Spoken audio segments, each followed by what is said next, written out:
Assalamualaikum warahmatullahi wabarakatuh. Saya atas nama Bu Rahman. Saya di sini akan menjelaskan tentang administrasi pendidikan dalam praktik. Yang pertama yaitu pendahuluan. Pendahuluan berpedoman kepada pengertian ilmu pendidikan yang telah dikemukakan terdahulu pada bab ini diuraikan.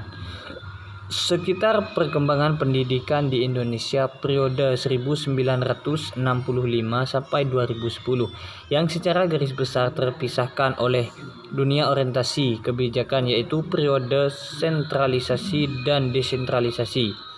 Dalam pendidikan dibatasi dalam pengertian suatu proses interaksi atau hubungan timbal balik pengaruh atau mempengaruhi antara peserta didik dengan pendidik dalam berbagai situasi pendidikan untuk mencapai pendidikan secara optimal. Oleh karena itu, berikut ini berturut-turut diuraikan 5 hal pokok. Yang pertama,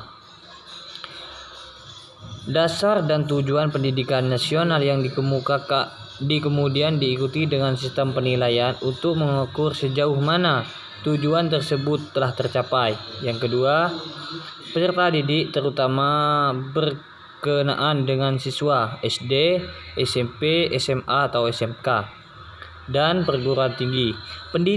Yang ketiga, pendidikan dalam arti ketenagaan yang meliputi guru dan tenaga kependidikan lainnya, baik guru SD, SMP, SMA atau SMK maupun dosen di perguruan tinggi. Yang keempat, kurikulum dalam arti yang luas, minimal meliputi kurikulum, baku, metodologi pengajaran, bimbingan dan penyuluhan dan fasilitas pendidikan. Yang kelima, situasi pendidikan atau lebih dikenal organisasi pendidikan.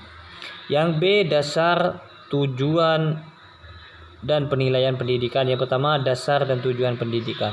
Setelah dekret Presiden 5 Juli 1999 terjadi kegoncangan politik dan ideologi yang mempengaruhi dunia pendidikan yang ada pada waktu itu, tahun 1965. Pendidikan dalam keadaan krisis sebagaimana dikenal dengan adanya Sabta Usaha Tama, pengumuman Menteri Muda, Pendidikan, Pengajaran dan Kebudayaan nomor 1 tanggal 17 Agustus 1959, Sistem Pendidikan Nasional, Pencawardana, Instruksi Materi Pendidikan Kebudayaan, dan Keputusan Presiden. Selanjutnya yaitu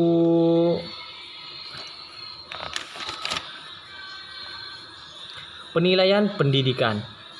Sejalan dengan perkembangan yang terjadi di bidang kurikulum serta arus peserta didik yang memasuki berbagai jenjang pendidikan, terjadi pula perkembangan yang cukup penting di dalam bidang penilaian pendidikan sejak tahun 1965 sampai sekarang.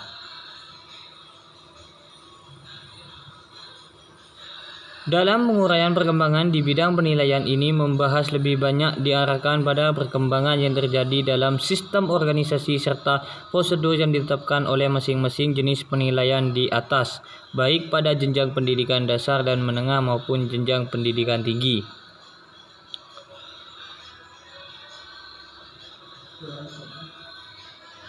Yang A, ujian akhir. 1. Jenjang pendidikan dasar dan menengah. Perkembangan ujian akhir pada jenjang pendidikan dasar dan menengah sejak 1965 sampai sekarang dapat dilukiskan dalam 3 tahap. Yang A, dalam tahap ini sistem pada tahun 1965 sampai 1971. Dalam tahap ini sistem yang diterapkan dalam penyelenggaraan ujian akhir untuk hampir semua mata pelajaran adalah sistem ujian negara. Dalam sistem ini bahan ujian maupun cara pelaksananya untuk masing-masing jenis sekolah ditetapkan secara terpusat dan seragam untuk seluruh wilayah di Indonesia. Yang B, 1972 sampai 1979. Sehubungan dengan masalah-masalah yang disarankan untuk penerapan sistem ujian negara tersebut di atas, mulai 1972 diterapkan sistem ujian sekolah atau EBTA Dalam sekolah ini sekalipun ada pedoman yang disiapkan oleh pusat, setiap sekolah atau kelompok sekolah dapat menyelenggarakan ujian akhir sendiri-sendiri. Yang C 1980 sampai 2000 untuk menghindari berlarut-larutnya akibat negatif yang ditimbulkan oleh sistem ujian sekolah di atas, mulai 1980 diterapkan sistem ujian akhir nasional yang dikenal dengan nama EBTANAS. Yang D tahun 2001 sampai 2004. 2001 EBTANAS diganti dengan penilaian hasil belajar secara nasional, dan tahun 2000 berubah menjadi UAN atau ujian akhir nasional. Yang E 2005 sekarang diperlakukan untuk seluruh jenis pendidikan mulai dari jenjang SD, SMA, SMK atau MA. Ujian nasional yang menjadi syarat kelulusan siswa berdasarkan mata pelajaran yang telah ditentukan, yaitu tentang administrasi pendidikan dalam praktek. Sekian dari saya, kurang lebihnya mohon maaf. Wassalamualaikum warahmatullahi wabarakatuh.